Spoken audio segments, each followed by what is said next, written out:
Well, there you are. Good to see you again. Today we have this beautiful Road King on the lift for some engine noise. So let's see if you and I can figure out what's going on with this motor, get it fixed, and back on the road. Welcome back to Butler Customs Motorcycle Shop.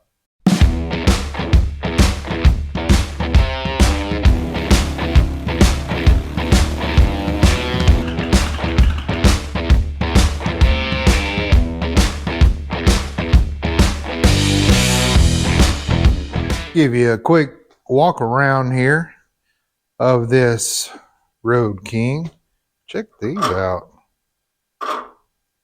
Fancy. Beautiful Road King. Nice heads with the decompression tabs. Love that. Bike's been kept in really good shape here. Got the clear lenses on the back. Got the extended bars and metal grips. Not a fan of the metal grips, but pretty bike. It is a Screaming Eagle heads. Now, I believe last year we changed the cam chain tensioners and just in time. Last year he brought this up and making a really bad engine noise.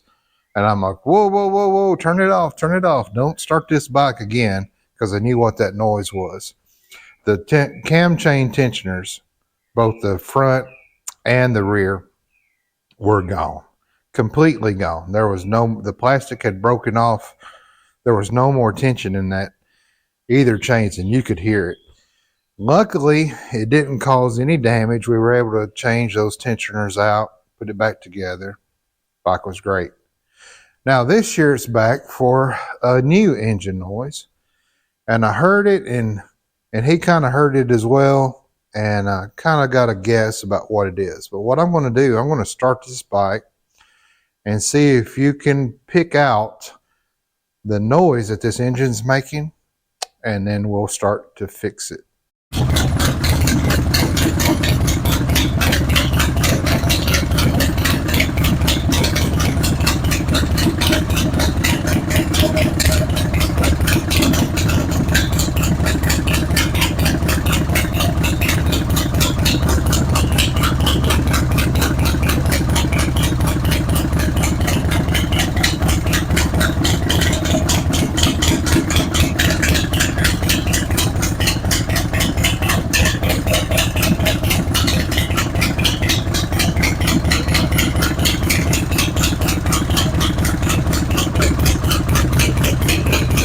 Now, I know that was hard to see and maybe even hard to hear on the video, because the video has a stabilization thing on it to cut down on like vibrations. So it's 10 times worse than probably what you see. But as you can see, the front motor mounts on this bike are shot, and the motor's just bouncing up and down. Well, when that happens, you have to understand your exhaust pipes are fixed to those heads. And when those heads move up and down, the exhaust is actually bolted to the frame as it goes back toward the mufflers. So the exhaust is bolted to the frame. The heads are moving up and down. So it gives nowhere for the exhaust to move. There's no give in the exhaust. So what happens is your exhaust bolts, they will, in the head, the studs, they will either bend, or it'll almost be like a saw action. It'll saw those studs in two. If you go to try to pull the nuts off the studs, they'll either break, or the studs will break, or it'll come out crooked and the whole stud will come out with the exhaust or studs. And I believe that's what's happened here. It sounds like an exhaust leak in the front. I'll raise it up a little bit more and we'll get in here and inspect it, but I think that's what it is. So what I'm going to suggest to this customer is we replace the front motor mount, stop it from vibrating, and replace that front exhaust. I believe that is leaking on us, because that has nowhere to go. Let me bring you around here and I'll show you exactly what I'm talking about. All right, so here's what I'm talking about. You have these rear studs here. You have the front studs here. They're attached to the motor. You also have this bracket right here that is attached to the frame and to your exhaust. So because of that, this exhaust is attached to the frame. It's not moving. When this motor is going up and down, the exhaust has nowhere to go. It's bolted solid back here to the frame. And with that vibration, you're going to get an exhaust leak. So let's see what the rear exhaust looks like. See if we can get us a good light up in there. So as you can see, back here in the back, there's no discoloring around the exhaust here. There's really none on the studs themselves or the nuts. This looks good and clean. Now, if you replace one exhaust gasket, you might as well do both, and especially with this because this comes off kind of together. So we'll be replacing that, although I don't see a leak there. However, when you look in the front, you're going to see a different story. Now, if you look at the front exhaust, you can see all the looks like ash and just darkness over the bolt, over the stud, over the side of the head, and the same back here and all around that exhaust flange. There is a lot of blow by, and that is where that tick is coming from. Due to the front motor mount down here being shot, causing this bad vibration and causing this to leak because there's really nowhere for the exhaust to bend or go. So I'm hoping the studs aren't damaged. I'm hoping the nuts come off well. We'll replace the exhaust gaskets on both ends, but also we're going to replace this front motor mount to stop that issue from happening again. We just replace the exhaust gaskets. It's going to happen again probably within a couple of weeks. So let's replace this front motor mount. We'll show you how to do that, and then we'll pull this exhaust and we'll replace this these gaskets as well. That should solve the problem. But before I do all that, I'm going to start the bike up and just to check it to try to kind of narrow down the noise. I'm pretty sure it's coming from up here, but I want to make sure. So go to Harbor Freight, pick you up one of these super cool stethoscopes with the rod on it. Now, yeah, you can do the screwdriver with it up to your ear or the wooden handle or wooden dowel up to the ear, but these really magnify the sound. So I can put this on and I can touch here with it running. I can touch here with it running. I can touch here with it running. I can touch down here with it running. Even the push rod tubes. I can isolate exactly where that sound is. Then I know for sure, yep, that's our issue. So I'm going to start the bike back up. I'm going to walk around with these in, touch everything I know, even on the primary side, because sometimes you can get a primary noise and you think it's coming from this side, but it's actually not. So I'm going to walk around, kind of test everything, verify that it is that, but regardless, we've got to change that front motor mount. It was indeed that front exhaust, but I want to go ahead and change this motor mount first before we do the exhaust. And to do that, you have to take this rectifier off because it's right over the top of that motor mount.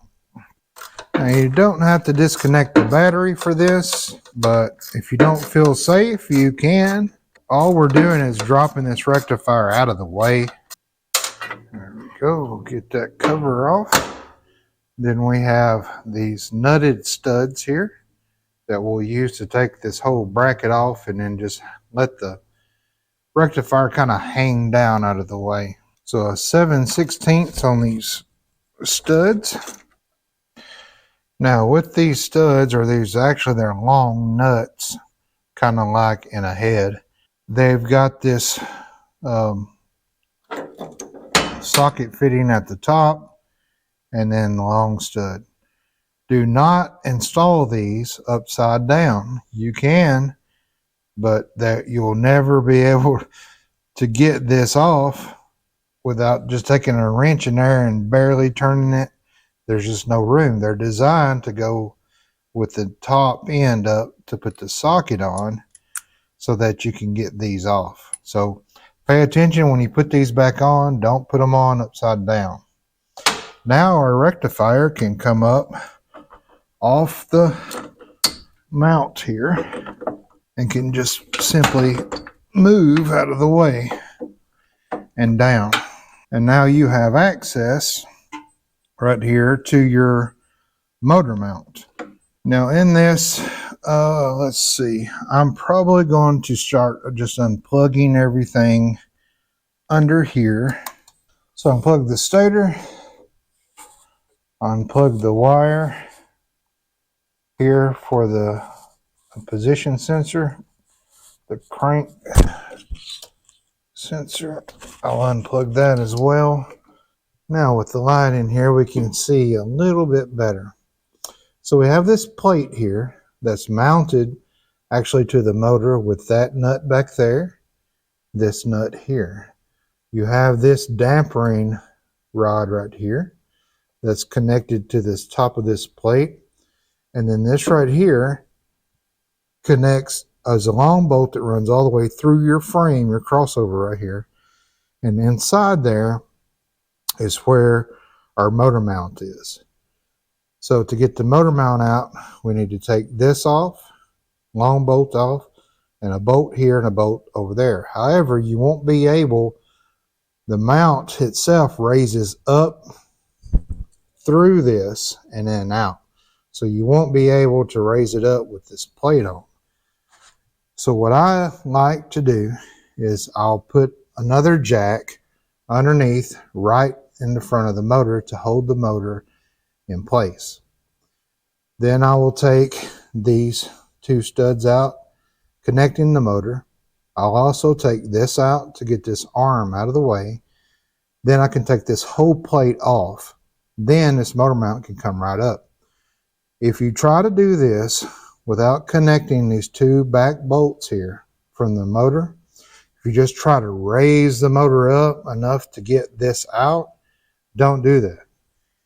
When you raise that motor up, you really affect a lot of things back here that this motor's attached to, like this inner primary, like the exhaust. I've seen guys jack these motors up so much that the back of the rocker cover hits the tank and punctures it. So do it this way. It's a little more work, but it assures you that you don't damage anything in doing this. So what I'm going to do now is get a jack, a small jack up underneath this motor with a block of wood, because it's going to set right on that case under the bottom. Then we'll start loosening this bolt to the motor, this as well, before I pull those bolts out. That'll give me some tension there. Then I can take this long bolt out, and the whole brace as well comes out, and then my motor mounts are easy to just lift up and out. So this bolt here was a 9/16. You just loosen it and move it. It'll kind of bend out of the way here. Then this bolt up here to the engine mount was a 9/16 on top and a 9/16 nut on the bottom. Same over here. There is enough room under here to get a wrench in. Wobble socket up here to get the 9/16 out. Then on the other side, ratcheting wrench on top and a 9/16 wrench on the bottom. Then on this motor mount bolt here, which is a long bolt, 9/16 on top, and on the bottom it's an 11/16 nut, and then this big huge flat washer on the bottom. Now with all that off and disconnected, you can just pull that bolt out of the top. And now, because we didn't raise the motor, we don't have to worry about the exhaust being wonky or messing anything up with the motor being mounted to the transmission. Now we can just simply pull this plate off like that. So here's your motor mount plate. That's what that looks like. And that'll just go right back on with the curve going down. There's really only one way to put it on. But now you can see our motor mount. So now all we have left are those two bolts there, and our motor mount will lift up and out. Pay direction to the orientation of how you have this, because it does not come with instructions. You can put it on backwards, and it's kind of weird the way it goes back in. It's kind of counterintuitive, and I'll show you that here in just a minute. But let's get these out. 9/16 on top, 9/16 on bottom, and that'll come right out. Those nuts on the bottom of these bolts for the motor mount, they were 11/16, not 9/16. Now all the heads on these are going to be 9/16 on top. So you want to make sure you don't get them mixed up, because the bolts for the motor mount, they're fine threads and a little bit shorter. The bolts that go up to your motor mounts, they are a little bit longer, like this. And then the bolt that goes into your dampering arm is a coarse thread, but it's the same size as these bolts, but it doesn't have the flange. Yeah, upside down.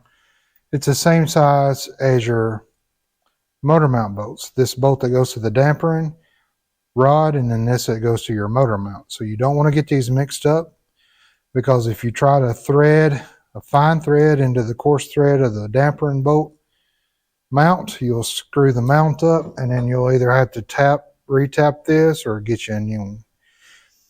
So whenever you take a bolt out, put the nut on with it that goes with it, and then you won't get them mixed up.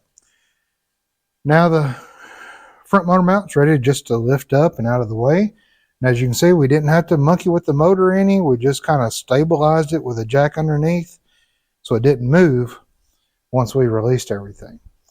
Now what you're going to find here is that the bottom looks a little different than the top, and it would seem almost like it would go in backwards because that flat washer sits up here, but it actually doesn't. It goes down like that with the flatness up on top. Now you'll also see that on your frame, these holes are slotted. And they're slotted because when you put the motor mount in, you can actually move the motor mount left to right. That's to line up the brace for your motor. And since we didn't move the motor, we know that when we set the plate back on there, run the bolt through the new mount, let the pressure down from the motor, that will center up this. Then with our bolts already in there, we can put our nuts on the bottom and tighten it up. But I'll show you that. Let me show you how you know you got a bad motor mount. Besides it vibrating your teeth out of your mouth, here's how you know you have a bad motor mount. You might look at this and say, well, there's no cracks in it, right? It's still kind of soft, almost too soft. It has some flaking on it, but how do you know that it's bad? Well, when you compare it to the new one here, you see how much this has risen up. And now when you compare it to the new one, you can see how that has pushed down and it's flat. So the way this works is this metal centerpiece here is like a big long spacer. Okay? Then these rubber boots in between it or around it absorb that vibration. Well, when these are smashed down like this, it's absorbed all it can, and now they're loose. And so that's the big difference here. So the new one will look maybe just a little bit different than the old one, but you can see the way that it went on. So this one's ready to go back on. We indeed had a bad motor mount. We'll just throw that in there like that, down that way. These are kind of the improved ones from the stock ones. So we'll put that on there. Then we'll go ahead and put our bolts. If they're good, you want to check the threads on these. Go ahead and just drop them in. Now we won't tighten them yet. We're just going to drop them in. Okay, so this can still move. So you'll have this up here. Move this out of the way. Where'd you come from? Good grief. We'll put this back up in here, and then we'll drop our, that goes underneath. We'll drop our bolt on through, and then we can go ahead and tighten up our motor mount or brace at that time. Now the reason that you do this is so that you get your brace back on where it's supposed to be. Then you can tighten these up with this brace on where it's supposed to be. So we'll tighten up these two main bolts that hold this brace on. We'll get it square. We'll put this arm back on. We'll let the motor back down, which is not raised, it's just where it was setting. But I want pressure on that plate. Then we know that this is squared up where it needs to be, and I can move it still with my hand once I get this plate on to make sure it's squared up. If you get it crooked, it'll wear out that motor mount prematurely. So you got to kind of do this step. So we'll put all this back on. Now some words of advice. It is easier to get these bolts in and the nuts and the washers on underneath setting on the right side of the bike. This bolt underneath the oil filter will come out and go in without removing the oil filter. It actually, you put it behind the oil filter and it drops right in and comes right out. But to get your washers and your nuts on the bottom of this, go underneath on the right side, and you can raise the bolts up and put the washers and the nuts on very easily. So now I'm just holding things in place, making sure it's real tight. It does have a lock washer on the bottom. Well, I might have to, there we go. So before we put that damper on, let me raise that lift, lower that lift down.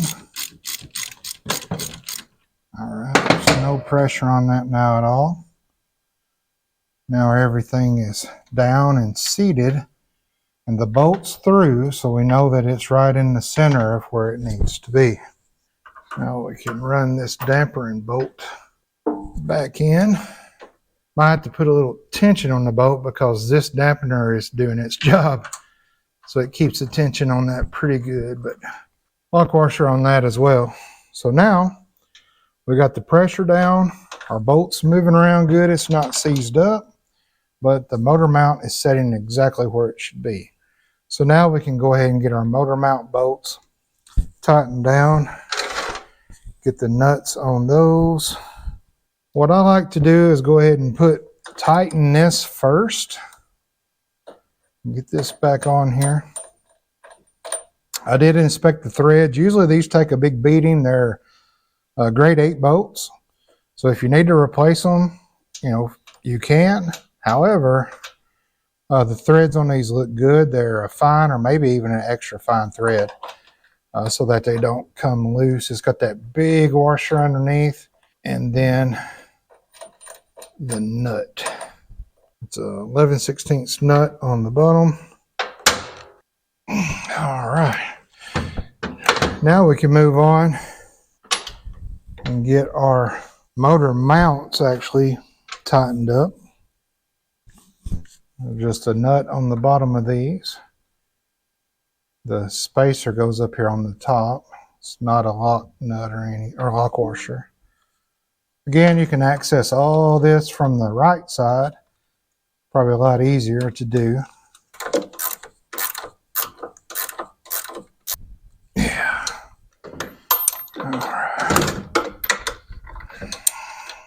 I don't know who invented the ratcheting wrench, but I'd like to meet that dude and give him a kiss on the forehead.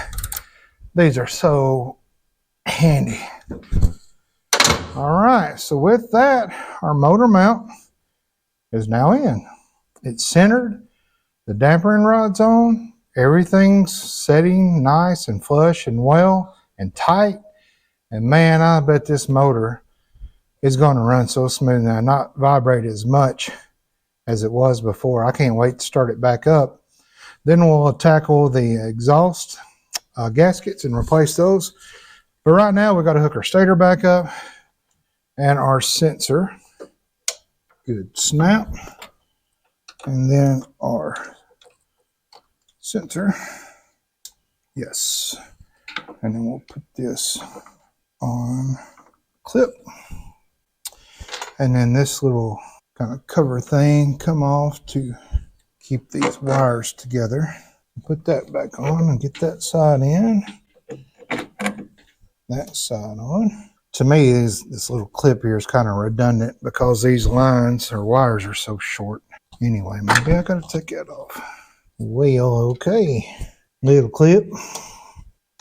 There we go. Just gotta make sure your stator wire is not caught underneath the rectifier where it sets down. All right, we got them both down. Now we're ready to put our studs in, or our long nuts. I will blue Loctite these. Slide them on. Then we can put our cover back on. All right, there's that one.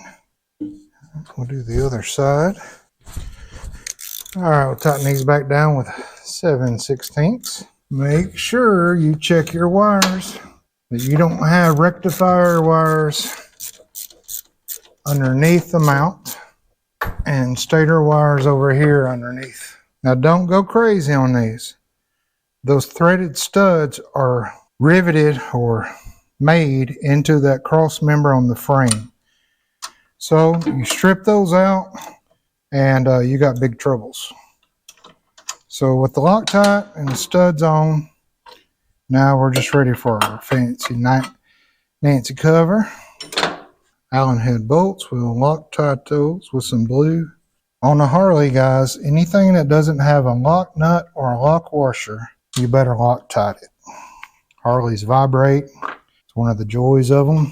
And you will lose nuts and bolts. And last time we rode a couple Saturdays ago, it was warm enough to ride. And we stopped for a bite to eat way up in the hills. And I had lost a lifter cover bolt out of my pan head. And I got off and I'm like, oh my goodness, where's all this oil coming from? So you better believe I Loctite the new one back in. Okay, and just like that, she's done. Everything's back together, went back together well. We didn't have to replace any bolts or anything like that. Now we can fire the bike up, see if that's made a difference now in our vibration.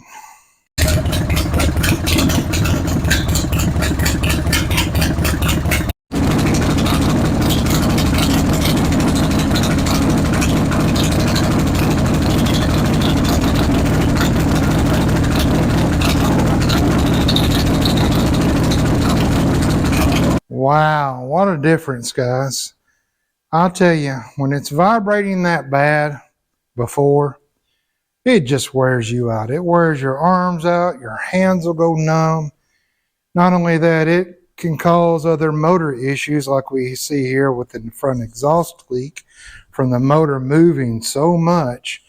The exhaust has nowhere to go. So this is going to be such a good upgrade for him. Well, and replacement. So he's going to enjoy the ride a whole lot more now. So now let's take off this exhaust, replace both of these exhaust gaskets, get that fixed back together, then look, see if that fixed the little exhaust tick that we got. I'm pretty sure it will. Hopefully these studs are not bent or sawed half in two or break when we're taking them off. That would be very unfortunate and probably require pulling the heads off and getting them machined out. Just cross our fingers and hope that doesn't happen. So let's start taking all this off. Of course, I'll probably just go ahead and pull this floorboard. Would be easier to get this pipe out right here. There might be enough room to make it out. I'm not sure. I can't remember when we did this if I had to remove this. Maybe not. Definitely the covers will have to come off, so we'll do that, and then maybe that pipe will have enough room to come up through here. We've got a mount back here, and then just our exhaust mounts up there. Now, before we take this exhaust off, you don't want to take off your main mounts back here until you loosen all of your bolts up on the exhaust on the head. The reason for that is when you take off your main mount here that holds these pipes to the frame, then what happens is all the weight of these pipes are right up here on your head. So if these bolts have been vibrating and shaking and cut half in two, you'll most definitely almost snap them if you take this brace off first. So I like to just loosen up these exhausts first, probably even just go ahead and take the nuts all the way off so there's no pressure of the pipes hanging on this. I got a short 1/2 inch wobble socket, long extension. I find that works best. It usually gets up behind most of these covers. Do not use a gun on these, and you just want to go slow because they get rusted, and with the heating and cooling, they can be hard to get out. So I do one, I just loosen it up, and on this one I've got to use a deep socket to get past the stud. The fronts are a lot easier to take out. They're not really behind a lot of things, especially if you've got the soft tail with the oil tank right here. They can be rather hard. And just like I suspected, the stud actually come out with the nut on this. Why does that happen? Because of the vibration from a bad front motor mount. They'll either come out or they'll snap off. So I'm glad that one come out. Go ahead and get this one out. The nut's actually coming off the stud on this one. And we'll wiggle that bracket loose. We'll go to the front. Do the same thing. The front was very loose on one of the studs. Nut come out pretty good. Let's try the back. On the back one, it wasn't tight at all. Finger loose. You about lost this bolt, this nut. So that is off and loose. Now we can work on this back here. And I believe these pipes, if I'm not mistaken, they're separate. So I can take these two bolts out here and then take this top pipe off, and then we can work on the bottom one, I believe. Remove this oil cap here. There we go.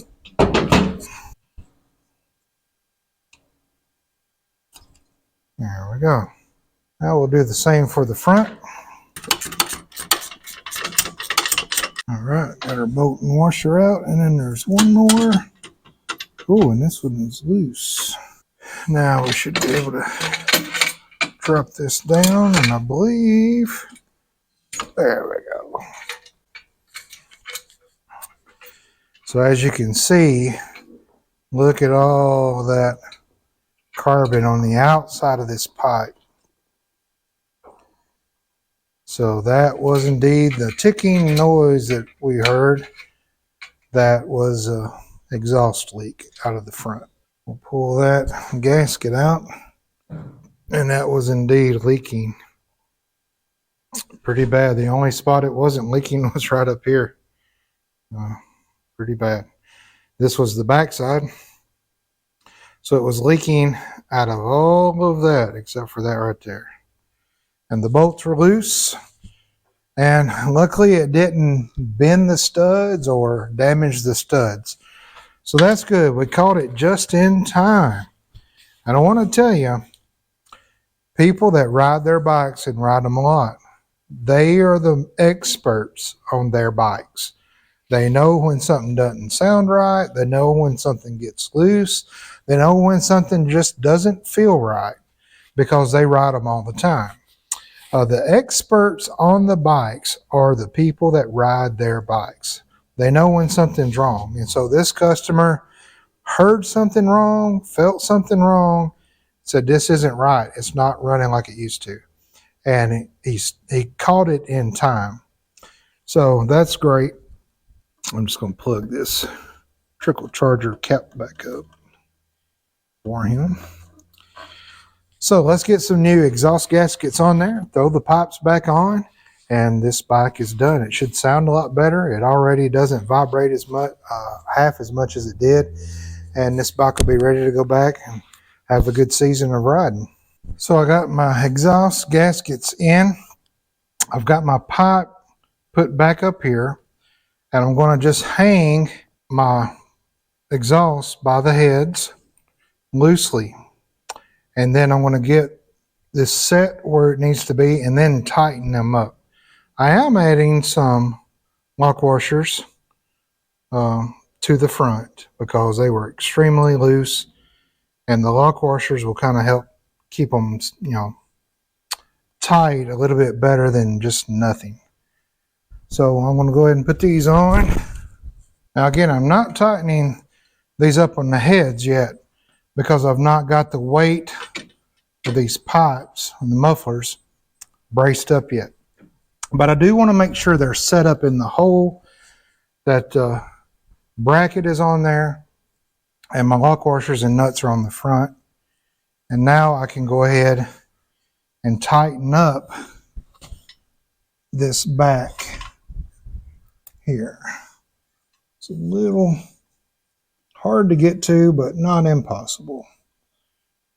Now you might be saying, well, why don't you just take the whole bracket off?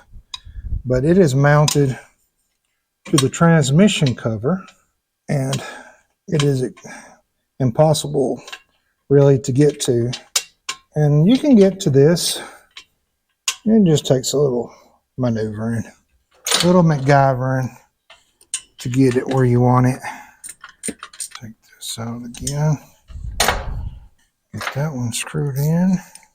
Again, thank goodness for ratchet wrenches. All right, that's good and secure. Now we can tighten up the front of our exhaust flanges. And you want to be very careful not to ooga booga these, because you will snap that stud right off in the head. The pressure of the flange does a good job of holding that pipe up flush to the head. And with these lock washers on, all we have to do is just watch and observe when that lock washer smashes flat, and then you know you've got a good seal. That's all it takes. All right, that front one is done and good and tight now. Let's go ahead and put our rear one on now. I was trying to find that other stud, but it come out with the nut. We'll put our nut on that side, and then we'll try to find the stud hole. And I'm actually going to put some blue Loctite on this. Hopefully next time this will come off. And again, remember, the back wasn't really our issue, it was the front. All right, now these are on, that's up in the hole good. Now we can put our rear bolts here that mount. So take your rag and stick in there so that when you go to put this on, it doesn't fall down in the oil spigot. Put our stick back in. Tighten that one with the stud come out first. Just make sure it's up in there good. And we'll do our back one here. There you have it. So everything's done on this. We should start it up. And now it should be a whole lot quieter on the startup and on the running.